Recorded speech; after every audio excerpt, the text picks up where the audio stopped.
Today I'll speak about the topic of the deportation and legislation and case laws.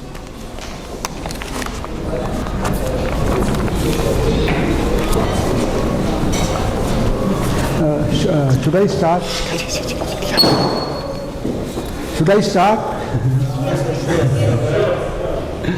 Deportation, the word came from port. Port, from people enter and go, that is port.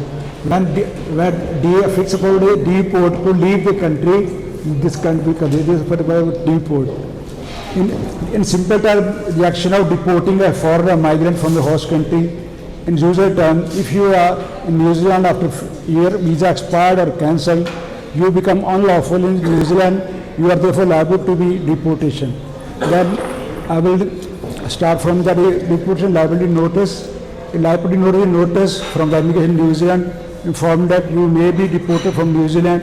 It sets out the following things: the legal reason for your deportation, your appeal rights, voluntary departure and contact with compliance officer, deadline for action taking. DLN is not a deportation order. It's a migrant period of time to respond to the appeal, but if no action is taken by the migrant person, the deportation may be followed and he can be forcibly removed from the country. Liability of deportation under Act can arise in a number of situations. In many cases, a person can appeal against the liability within certain time frames. Reason means the migrant can be deported. A migrant may be deported. I taking the word you instead of migrant. You may be in New Zealand beyond the expiry date of your visa. Your breach, other conditions like that of working when you are only hold a visitor visa. You could commit a criminal offense. Your circumstances no longer meet the rules and criteria under which visa has been granted. And you will find a false and misleading information has been provided. Relevant information has been withheld, or any prior application or request you submitted or in which you are included. Common situation where deportation liability arises, the most common situation where deportation arises where a person in New Zealand lawfully, they do not have a visa, they are overstayed. And this is usually covered by the section 154 of the deportation liability. A person out of New Zealand, a person unlawful in New Zealand is liable to deportation. A person unlawful in New Zealand may not later than 42 days after becoming lawful in New Zealand appear to inherit ground against his liability. Usually when the person the visa expired, it is usually written on the letter, your visa has expired, within 42 days you can file the appeal with the IPT. These 42 days do not ignore the usually national holidays and some of the Christmas holidays. Then the situation usually arises when person in New Zealand is temporary visa but the temporary visa expired. Then section 157, deportation liability of a temporary entry visa holder for cause. A temporary entry visa holder is liable to deportation if Mr. determines that there is a sufficient reason to deport temporary entry visa class holder. A person has 14 days from the date of the service, deportation liability notice of good reason, any deportation should be.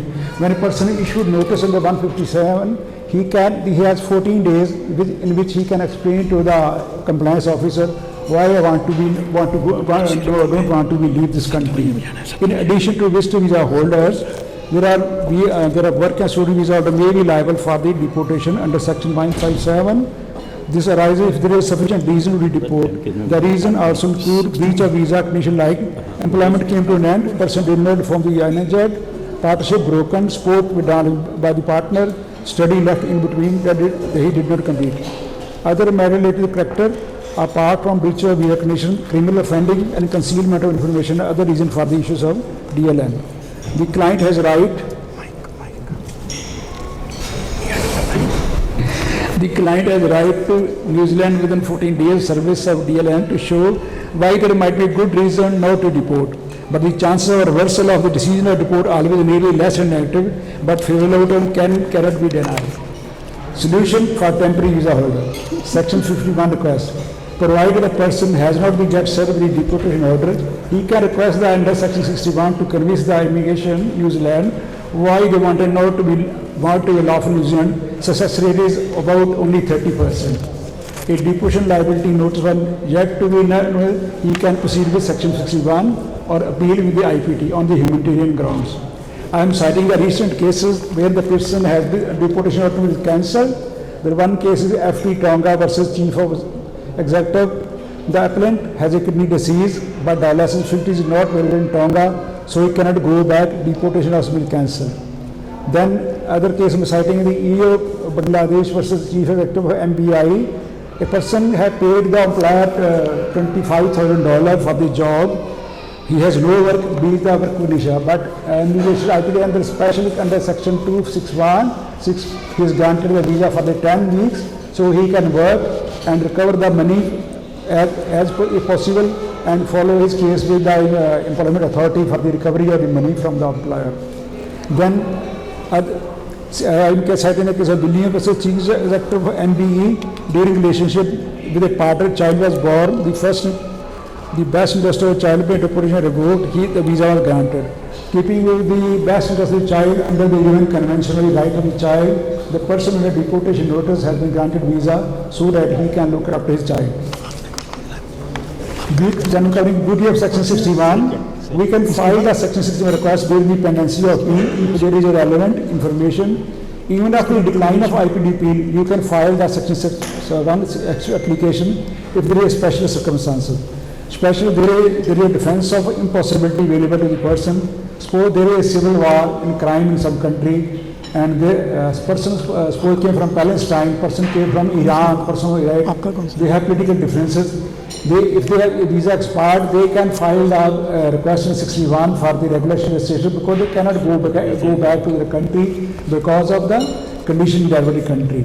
There are other cases, Finau versus Department of Labour. The lady was pregnant, cannot have a flight from there to Tonga because of the policy of the airline, and she was granted the visa till the birth of her child. Then I will take into usually we have a temporary visa holder. If there is a misrepresentation, misapplication of instruction in the recommended law, the judicial review is possible in the temporary visa. The case is LIA versus the Immigration and Protection Tribunal MBI. Breaches of national justice are generally dealt with in the context of judicial review proceedings. Section 72, Mr. may suspend the liability of deportation. The Minister may at any time by written notice cancel all person liability for deportation. The Minister may at any time a written notice, suspension notice, suspend the residence visa holder in a liability for deportation. The Minister under Section 72, the Minister or the delegate officer can cancel the deportation liability notice when you have convinced them that there is right cause for the person to be here. There I have seen one example. There is a dispute between husband and wife.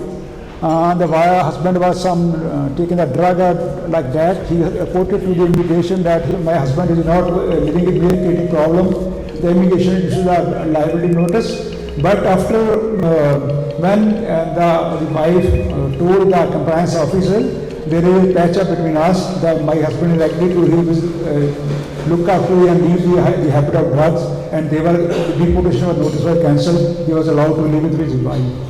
Then Section 78, 178, executive deportation. Deportation order may be executed once it has been served and the person subject to the order. If a person becomes liable for deportation, they can be served with liability notice, then the deportation order. After deportation order has been served to a person, deportation can be executed by taking the person to custody, escorting the person or arranging the person to be escorted to airport, by ensuring the person to be placed on board aircraft and detained until there is a person leaves New Zealand under Section 178 Act. Executing deportation order may also involve the person being arrested by the police. If deported person likely to face period of prohibition on returning to New Zealand under Section 179 of the Act.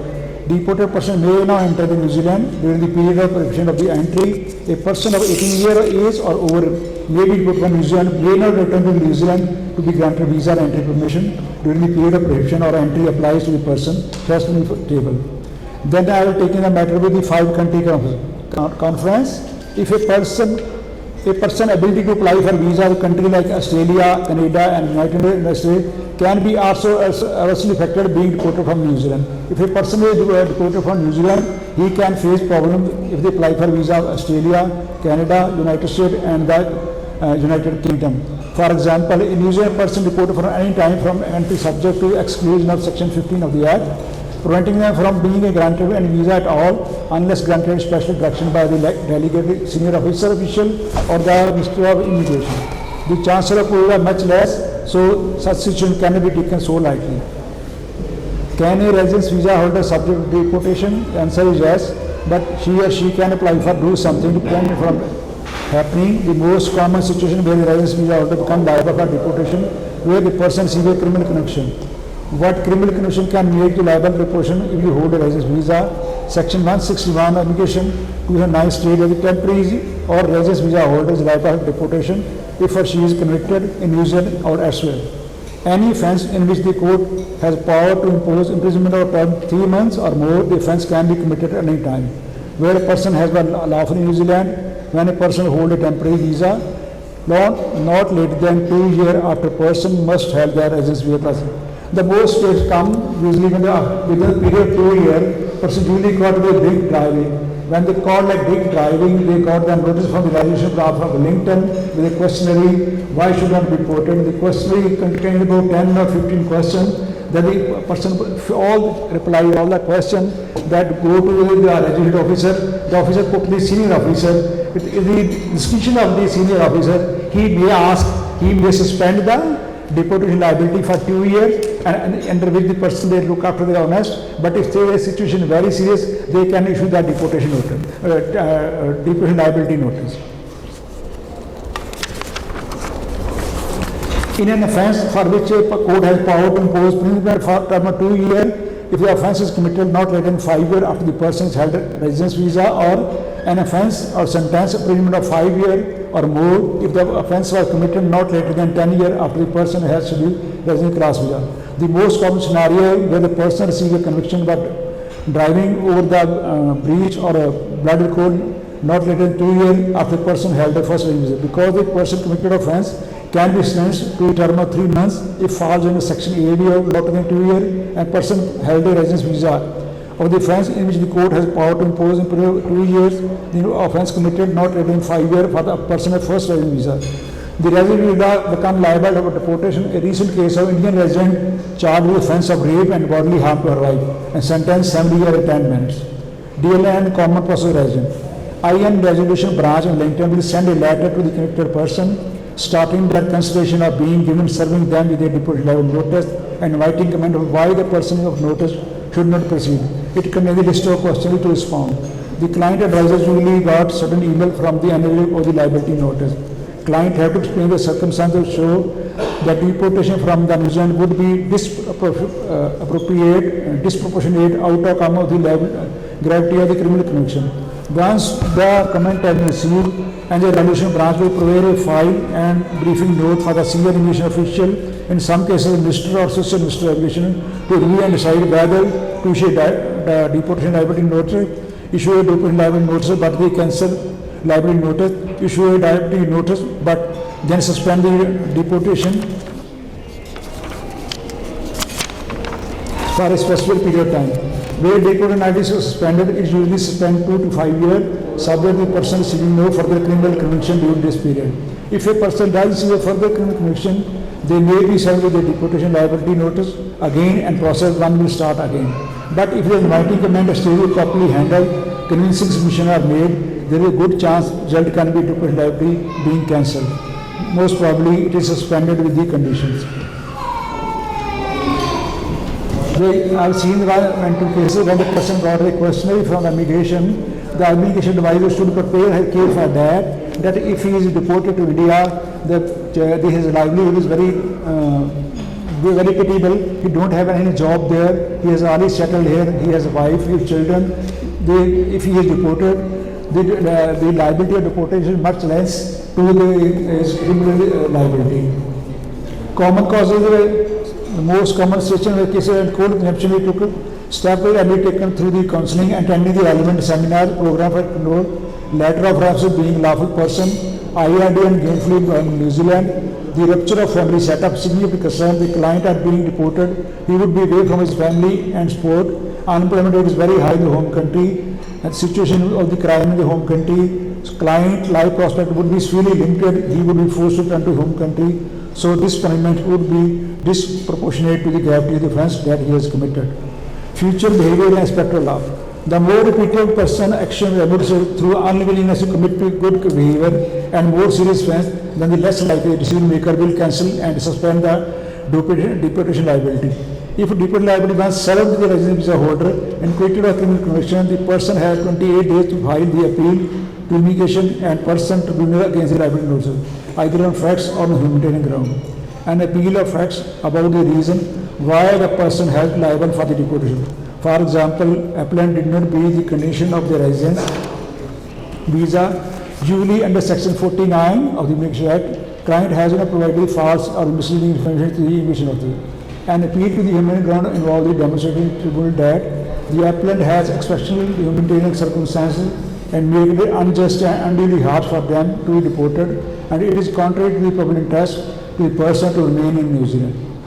In case of the residence visa holder, applicant may be entitled for the oral hearing before the chair to present his or her views. Views of the court in New Zealand. The court consistently found that tribunal decision making involves two-stage process. The tribunal must determine whether there is exceptional humanitarian expensive circumstances making deportation unjust and harsh. Only if this threshold is met, the tribunal will proceed to the second stage, assessing whether in all the circumstances it is contrary to the public interest to allow the applicant to remain in New Zealand. The tribunal usually first look into the humanitarian circumstance person. If there is humanitarian circumstances, then they will proceed further the public interest column criteria. If there is no humanitarian circumstance, if there is solid circumstance of humanitarian grounds, but it is against the public interest, they will not grant the relief to the applicant. Public interest is usually the test of the risk of reoffending and public safety. The likelihood of a seriousness of future of offending are important consideration. Impact on the victims. The tribunal must consider any submission from victim required under Section 208 of the Act. If it adverse to client, the outcome can be negative. Nature and seriousness of past offending. The seriousness of the applicant past conduct, especially criminal offending, irrelevant to the public interest assessment. Best interest of you. While there is no parliament, the best interest of any children affected by the decision are primary consideration. Then the tribunal may also consider New Zealand obligation under international covenants such as protection and family and children welfare. Then I consider this tribunal section 261. Tribunal may take the order delaying the deportation appeal unsuccessful. On declining of appeal against the deportation, if a person considers that it is necessary to enable the person to remain in New Zealand, the purpose of getting its affair order, they may order the deportation applicant may be delayed for not exceeding 12 months, commencing on the date of the decision, and that they may grant the temporary class visa while a period not exceeding 12 months, commencing from the date of the decision be granted. Sometimes the tribunal decline the appeal of the person, but the tribunal has power to grant any visa, temporary visa to that person whose appeal been declined to such in a phase in order. And there are so many cases from India. The students come from here. They put the tribunal that I have spent so much money in my student visa application. I have taken loan from the mainland. The mainland threatening my family, my wife, very different. Then the court grant order to that the student visa for the 6 months, up to 12 months. They can work here. They collect the money and make arrangement to go back to their country. Then I'm taking the matter of the president report. One of the important precedents of this case is Hello versus IPD and Minister of the Immigration. Hello was a small children, where children came to New Zealand when he was just 7-year-old. When he was 70-year-old, he committed a robbery, and he was convicted for the offence under 2 years by the court. The minister has issued a deportation order. The matter taken to the IPD say that person have the humanitarian ground. He has a family here. He's here for the last 50 years. But the public interest is not in favor because he has committed a small crime, he can re-offend him. He has tendency to re-offend because he is having a small punishment. So, but the matter taken up to the Supreme Court, then the Supreme Court turned on the decision that the humanitarian ground of having a family cannot be addressed only by the perception that he is a re-offending. The IPD has decision that a person, if commit big crime like kill a person or any heinous crime, there is less chances of, he has a greater period of imprisonment, less chance of the re-offending. But in this case, the court has granted the relief to the HELU. And similarly, Minister of English Joost was a South African person who was issued a deportation order. He is working in New Zealand Council and done a measurement of $300,000. His wife left, his children, his wife divorced her, 2 children has left. Court order, the IPD order for deportation. That the matter taken to the tribunal and the High Court. They say okay, but he has committed embezzlement of money. He had punishment more than 3 years. But he has children, 2 children here. His wife, though separated, but he every right under the children right, he can see his children. So the court granted the relief. Though it is not a public interest, but he will miss his children who is living with his ex-wife, he was granted the leave. Then third case I am taking AH versus Immigration Protection Tribunal. A person from Ethiopia, he was having criminal tendency and he had human good. He also law for so many years. But he has a bad habit of misusing the children. Court say, okay, there is a humanitarian ground to grant leave, but he has re-offending of chances. Court did not grant leave to him because though there is a strong humanitarian grounds, but there is no public interest to keep this person in this museum, and he was deported. Then I will cite the case of Maria Bolia King. In Maria Bolia King, she was at this section currently with discharge with conviction. Bolia was an Australian citizen, and she was in a relationship with the local person who was involved in drugs. He was assisting his partner in drugs and caught by the court and granted a punishment for the 4 months. She take up the matter that this should be discharged without conviction, but the court says because the deportation is connected with the offending, not with the conviction, they did not grant any leave till even the High Court did not grant any leave, Court of Appeal did not grant any. Matter ultimately taken to the Supreme Court. Supreme Court say that the deportation is not connected with the offending, just offending the more than serious. The deportation is connected with conviction. If it is a conviction, then she can be deported. So that there is a change in that mindset of the lower court. They have to reconsideration. Now the court should not issue the deportation just on the offending of 3 months. They can only take the notice when the person is really convicted for that. Then I have taken case of the South African person. South African was an organic crime and drink and drive, having family. He is a good plumber. The minister or the officer issued the deportation order. The matter gone to the IPD office. Say the person having the family, if he is deported to New Zealand, he is separate from the family. He has done a lot of community work. The community will list the person. He is a good plumber, and the IPD had reversed the decision, and the deportation order was cancelled. Then the last case I will tell the Chen, a Chinese lady Chen. She was married to a person 30 years senior to him, but having 2 children from other person. She was granted residency, but immigration came to that. The person, the 2 children have not permitted to person with this port of she got the residency. He deportation was notice I issued for him. But then his ex-husband, he said, I look after children like my grandfather. If she is deported, the children may also be deported to China. They may not have the good education system there. They lost my love when I learned marriage. The court cancelled the deportation notice for the Chinese lady. Okay, I speak very sorry, very fast. You can ask any question on the deportation.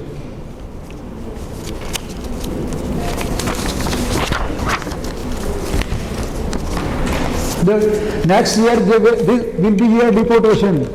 So many ethical employers have called the person from India, their visa come to an end after 3 years.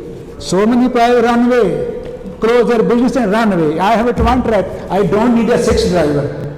I need 2 drivers. What will the mission for doesn't work. So many will run away, so many people the visa come to an end 3 years. There is no extension. They have to leave the country. Once those who leave the country will not go allowed to come again. It is business of the government. It's a motion for the local people, but it is business for the government throughout the world. They will call the new person to come here, not the old one. I have a question. I've seen many lives who got visa or through IPT on limited ground. And obviously IPT gives them a visa for 3 months or 6 months to sort out the issues and they leave the country. But all of them, they try to stay in the country, they bring some new visa after that. And once they pay the visa, please, they not bring country the interim visa. They say we can't have interim visa because you are immediate. But it is provided in the section 261, the person who was granted the visa cannot go for other visa. Yeah, it will be fine to say that. 216. Because his appeal has been declined by the court. He has given only time to set up his affairs, not for that. So suppose the IP did not excuse discussion, the chair say I don't want, leave this country. You have your central gravity in India, go to back home. It is the discretion and the benevolence of the court has granted period for him to set his affairs in order. Similarly, so many students, we have taken our loans. The court asked work here for 12 months, collect the money, set your affair and go back. You can't do anything if the court similarly leave this country because you have no humanitarian ground, no specialty in your case, leave this country. NZFIP this evening. My name is Bijendra Prasad and it is a privilege to speak tonight on behalf of Movement Forum of Immigration Professionals. Tonight, I want to share a little bit about what supervision means in our immigration advising profession, why it matters, and how it shapes the future of our industry. Number one, the role of supervisor. Supervision is more than just oversight, it's a guidance, support and leadership.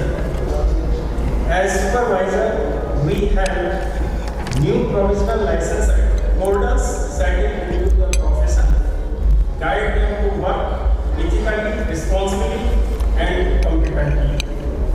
Mentor them so they can move confidently towards gaining their full license. And most importantly, promote integrity, professional and good practice throughout our industry. In simple words, a supervisor is here to make sure the next generation of the advisors in the profession well prepared and well supported.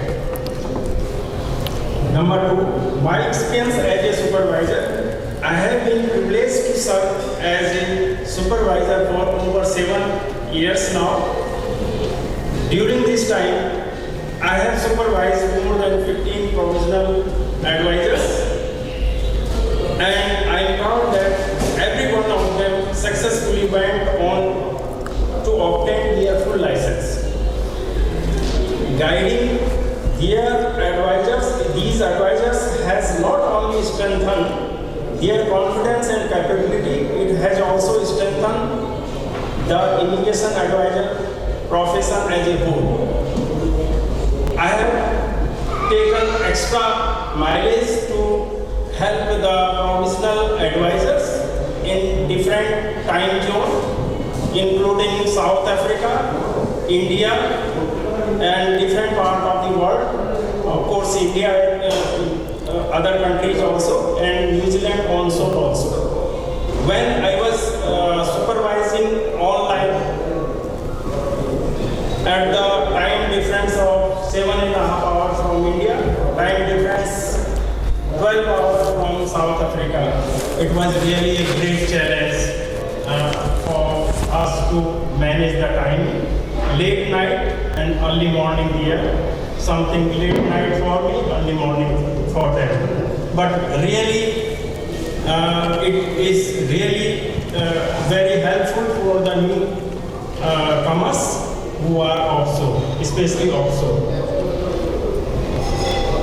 I remain committed to improving standard and helping build a confident, knowledgeable, licensed immigration team. Call it the clause 12 responsibility. Our code of conduct, clause 12, clearly says what are the responsibilities of supervisor. The code of conduct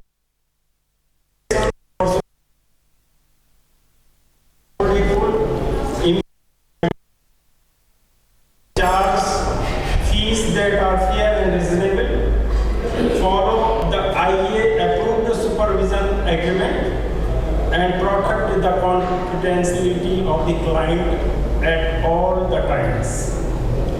These are non-negotiable responsibilities. Both advice. Fourth one is ethical obligation.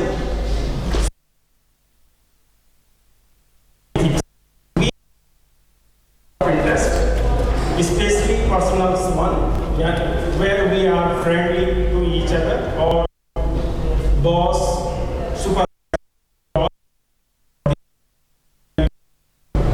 as a supervisor, you are supervising.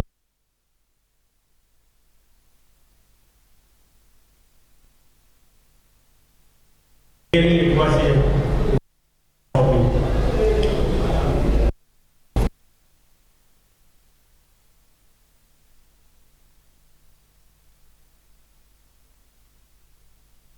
immediately if our license changes.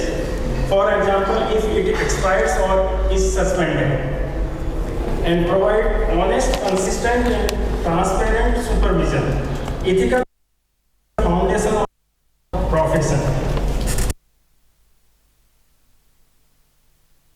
Expect something. The rest supervisor to demonstrate strong capability is have good experience.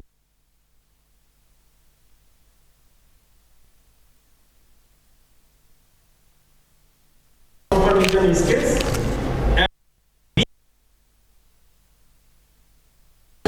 and guidance. We are not just checking work, reviewing work, we are helping say competent, confident practitioners. Sixth one is competence and ability. Good supervision requires time, commitment, and ongoing learning. We must be available for regular meetings, such as monthly or fortnightly or weekly, whatever the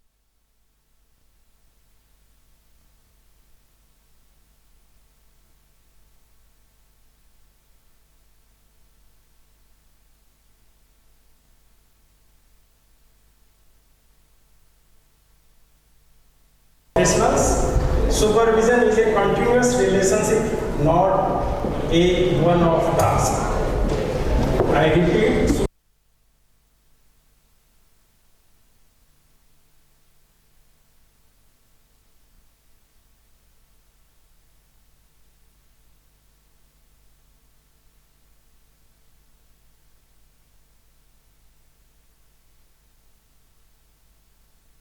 Because taking a new supervision, we should consider our workload, our ability, and our ability to provide proper, meaningful oversight.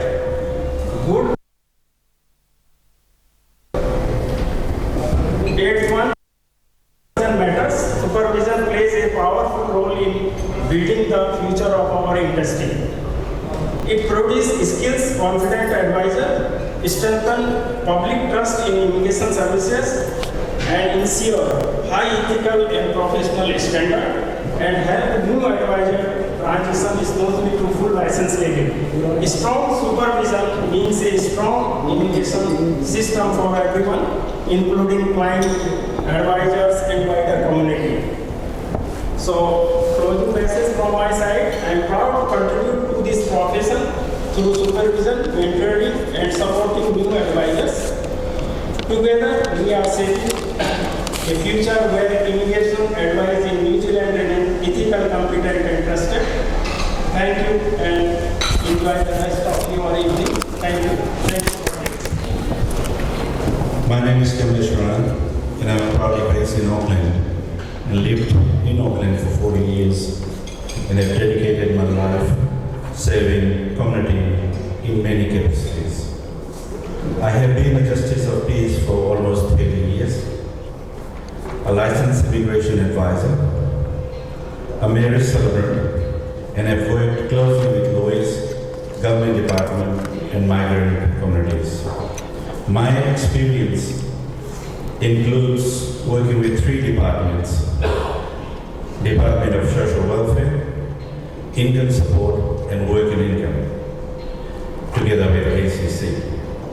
Serving as an issuing officer for New Zealand Police over the decades, I have developed strong expertise in community service, legal documentation, verification, immigration advisory work.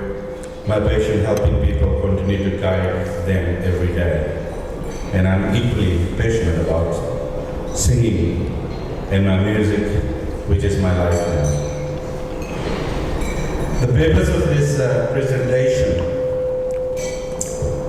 is to highlight the essential role of Justice of Peace in New Zealand and to explain the broad range of duties and powers entrusted to JPs that demonstrate how this responsibility directly support immigration process. As a licensed immigration advisor, my combined skills help ensure immigration applications are complete, accurate, and fully supported with legally verified documents. All the Justices of Peace in New Zealand are appointed by the Governor-General of New Zealand, formerly sworn by a District Court judge. The judge administers the oath of office confirming that the JP will faithfully, impartially carry out their duties in accordance with the law. There's a lot of notes in here which I have written. I may not go all of that, but I'll just highlight some of the importance, how Justice of Peace assist New Zealand immigration work. Certifying true copies of passport, birth certificate, marriage certificate, qualification, and legal documents. Witnessing statutory declaration, which I think all the lawyers and advisors go through every day. Witnessing affidavits for complex immigration matters such as Section 61 request, IBT appeals, ministerial appeals, and humanitarian cases. Certifying police certificates, medicals, employment, and rest of the above. Certifying relationship evidence such as photographs, joint tenancy agreement, bank statement, communication logs, etc. Ensuring that the documents submitted to immigration are legal trust, verification, reducing delays and the credibility concerns. Supporting application, those home country document requires additional New Zealand verification. There is expanded duties of Justice of Peace in New Zealand. The core ministerial duties include certifying true copies documents, as I explained. During the COVID, we've been requested to do electronic document certification, which I sit on my desk and get electronically and certifying those documents. So those period about a couple of years, I had devoted myself helping people. So there is a lot of notes there which you can have a look later on. The other duties for the JIPs includes is a judicial duties, which is especially the JIPs. So there is a JIPs which can certify documents, but with the knowledge and education that JIPs can go higher and higher and higher. So in my days, I was an issue officer when I used to sign warrants to go and investigate or raid their premises. So either myself or the judge are allowed to do execution of the warrant. So until I became a JP for like 30 years, those 20 years Who's the where next? helped Who's the to next? do that. Who is And Akrawi? after that, 2012, when the State Surveillance Act came, and then we had additional training given, and then additional release came. So during my time, I was also doing a production orders for the police, examination orders, and surveillance-related warrants.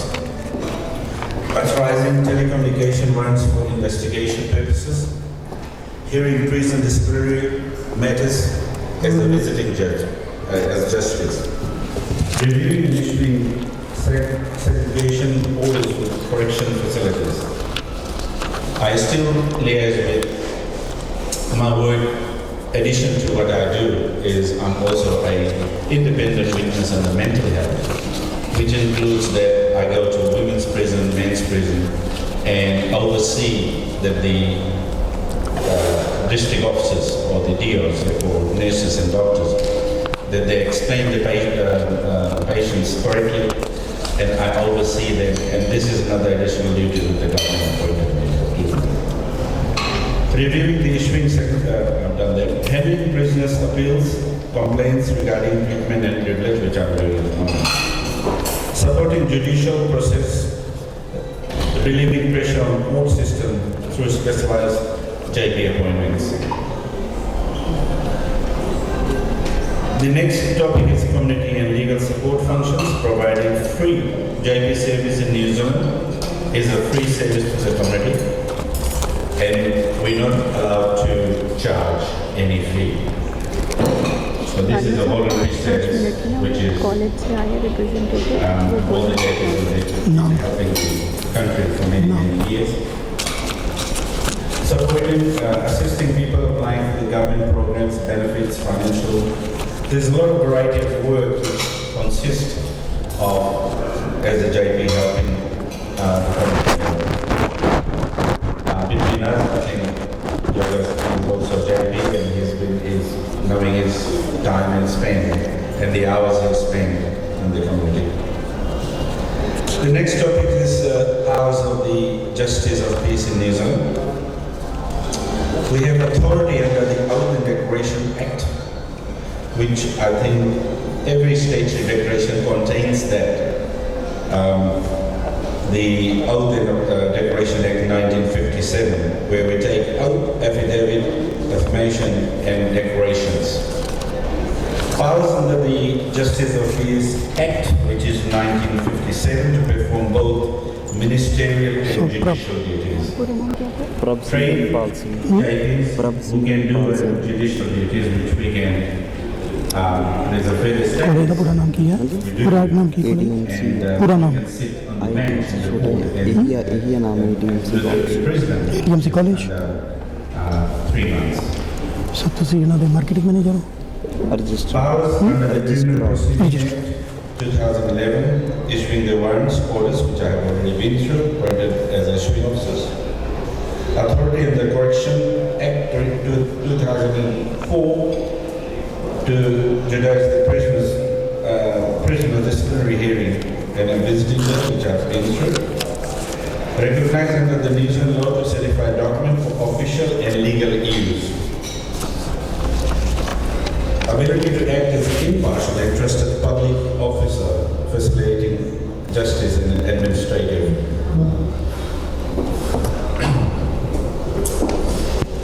In concluding my presentation, I conclude that justice of peace services are a vital part of New Zealand legal and administrative framework. And as lawyers and advisors here tonight, you will experience that one is very hard to find a JP. The other one is hard to find an appointment to make a JP. But there is quite a lot of JPs which just have a, like for example, they sit at Papatui Library, Manukau or Manariwa Library, and even at Manukau District Court. So the facilities are there. And my number is there. If you ever need my service, you're most welcome to send your clients. In immigration process, JPs contribute significantly to ensuring documents are authentic, declarations are lawfully witnessed, and applicants are supported with integrity and trust. My dual role as a JP and licensed immigration allows me to assist migrants with professionalism, compassion, tolerance. I remain committed to serving the community with honesty, fairness, dedication, and without favoritism. Those are the important points at the end which mention that we are neutral, appointed by the government, that we do not take any favors, whether it's your friends or whoever. What is this? We AK must group? see that the government College. are true copies, and we're blindly working for the government that we present as very authentic and without favoritism. I have included in the presentation some immigration forms that the Justice of Peace can sign and witness. There's a list of forms which are there, which will be helpful to you. And also there is some keys under the end of the page. So, Arunjeev, shall we look at doing the quiz now or later, or what? If anyone got any questions? Madhu Behl will look after the quiz. Madhu Behl will look after the quiz. Okay.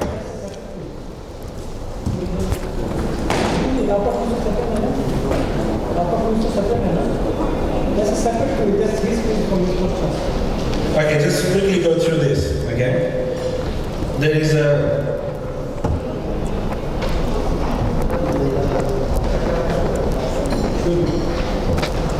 Anyway, ladies and gentlemen, that's all for me tonight. I hope you guys are not sleepy after the presentation. It's very interesting and interesting topics. So this is a small quiz. In front of you I have left some pens and paper. This quiz in 3 parts. We had 3 presentations today, so part 1 is for deportation. It's not about testing the knowledge, it's just general knowledge, but there is a prize for the most right options by our President, Mr. Bijendra Singh. Okay. So let's start with deportation. What does deportation mean? This quiz is only open to LIA and lawyers, marketing managers. Please do not complete the forms. What does deportation mean? Is it A, granting citizenship, B, sending the foreign national back to the country, allowing permanent residence, that's option C, and D, providing asylum? Not that one. That is different. Okay, let's start. Okay, what does deportation means? A, granting citizenship, B, sending the foreign national back to their country, C, allowing permanent residency, D, providing asylum. Next question. Who has the authority to order deportation for temporary migrants in New Zealand? The Prime Minister of New Zealand, a delegated immigration officer, C, Immigration Minister, D, Mayor of Auckland. Question number 3 of part A. Who is generally not liable for deportation in New Zealand under the Immigration Act 2009? Who is generally not liable for deportation? A, a person on visitor visa who overstays. B, a person convicted of serious crime. C, a New Zealand citizen. D, someone who breaches the visa condition. Question number 4. What is the primary reason someone might receive a deportation liability notice from Immigration New Zealand? A, applying for the visa. B, being a registered doctor. C, a criminal activity or being unlawful in New Zealand. D, having a good character reference.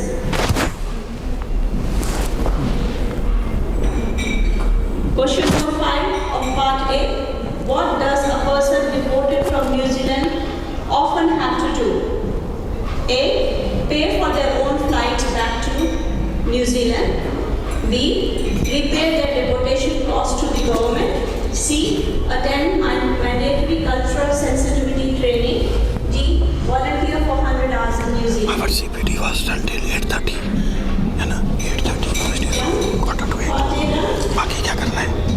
अभी चल रहा है, कोई नहीं, आगे पीछे। Question number 1, that's the second part of your form. Part 2, what is the primary duty of Justice of Peace in New Zealand? A, to provide legal advice. B, to certify copies of documents. C, to represent the client in the court. D, to issue passports. Question number 2, which of the following cannot be a JP? Which of the following JP cannot do? A, witness signature. B, certify copies. C, give immigration advice. D, take oath. This one cannot do. Yeah, cannot do. You do it, right? He's a LIA. Okay, question number 3. JP may take statutory declaration. What is a statutory declaration used for? A, swearing to the police officer. B, making the formal written declarations of the fact. C, granting a visa. D, creating a power of attorney.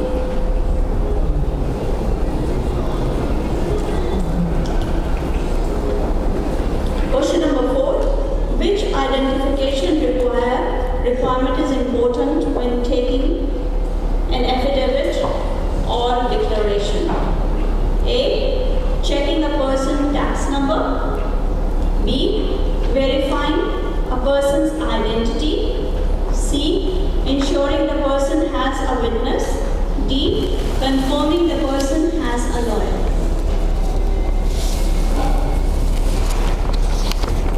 Question number 5. Can a JP sign Immigration New Zealand form as a witness? A, yes, for forms that allow JP witnesses. B, no, JP cannot sign INZ forms. C, only if the person is related to the JP. D, only if JP is also a lawyer.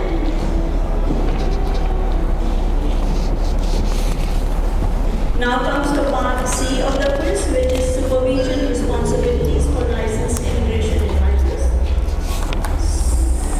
Are we all ready? Okay. Question number 1. Under clause 12 of the Licensed Immigration Advisor Code of Conduct, what is one of the mandatory requirements for a supervisor? A, hold a provisional license. B, hold a full immigration advisor license. C, be a New Zealand lawyer. Or D, have 2 years of experience.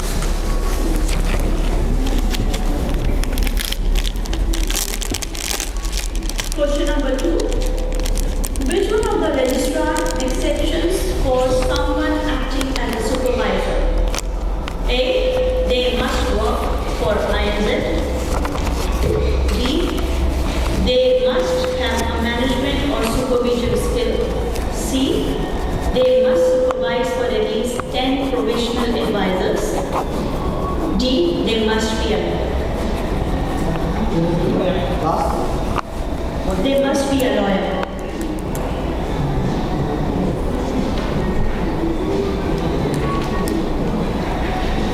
Question number 3. What must a supervisor do if their licenses expire, is suspended or surrendered? A, inform the registrar only. B, do nothing. C, inform the provisional license holder immediately. D, wait for the next renewal cycle. Question number 4. Which of the following is an ethical obligations for supervisors? A, charging a high supervision fee. We all have to do that. B, avoiding conflict from personal relationship. D, delegating the supervision to a friend. C, delegating the supervision to a friend. And D, supervising outside their expertise. Which of the following is an ethical obligation of a supervisor? A, A. Charging high supervision fee. B. Avoiding conflict for personal relationship. D. Delegating supervision to a friend. D. Supervising outside their expertise. It's an ethical obligation. Fifth, why is effective supervision important for the immigration advisory industry? A. It reduces the number of full license holders. B. It maintains professional standards and builds public trust. C. It makes the licensing process longer.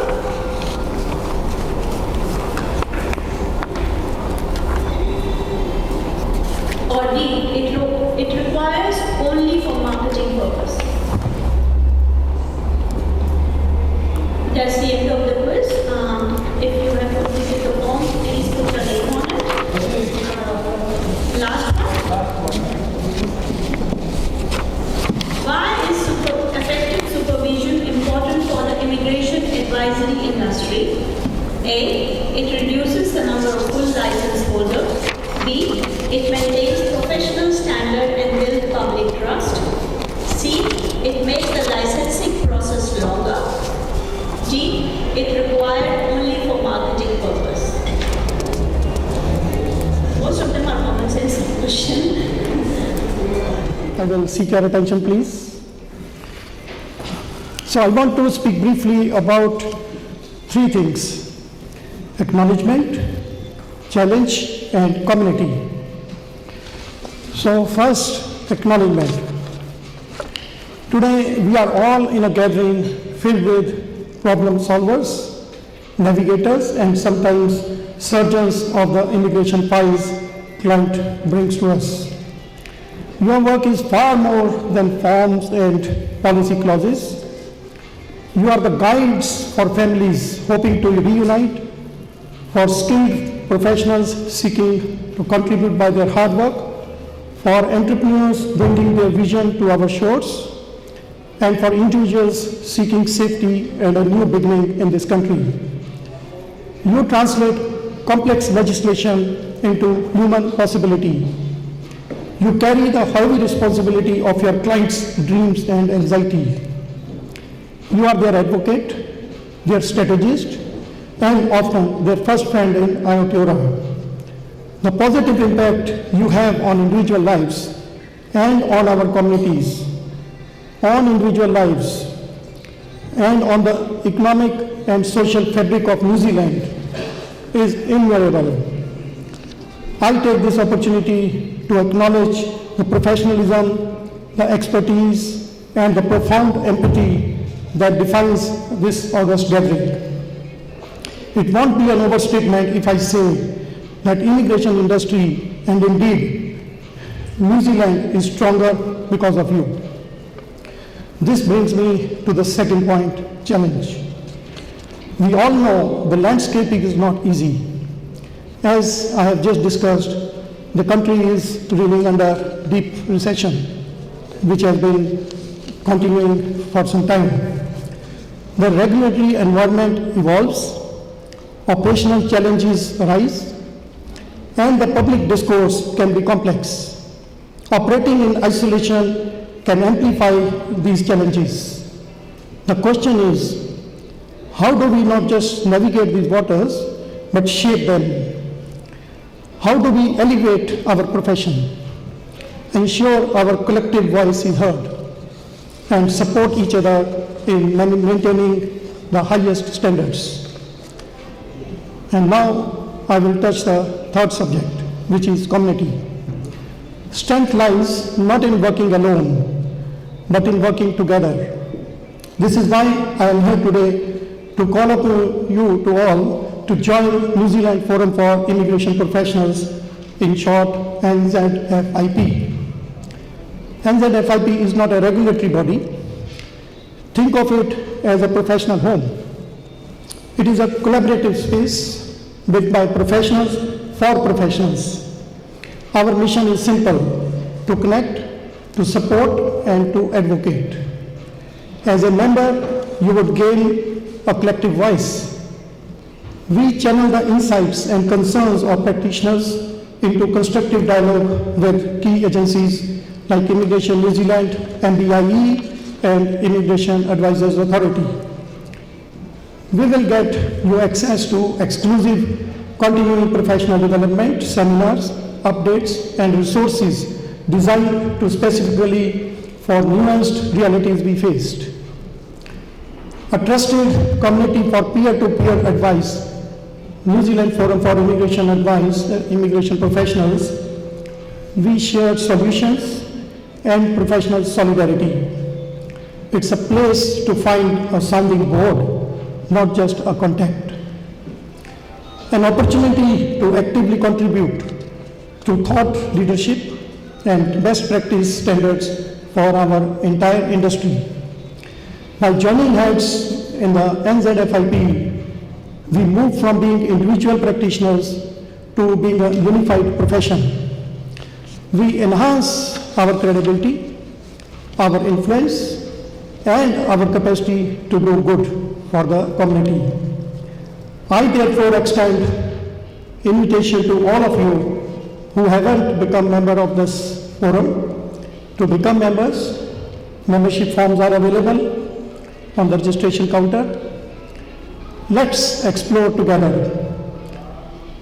I can assure you, we can strengthen our community, support each other's practice, and champion an immigration system that is both fair and effective. Thank you for the great work you do. Thank you for your attention, and I truly look forward to welcoming many of you as fellow members of this forum.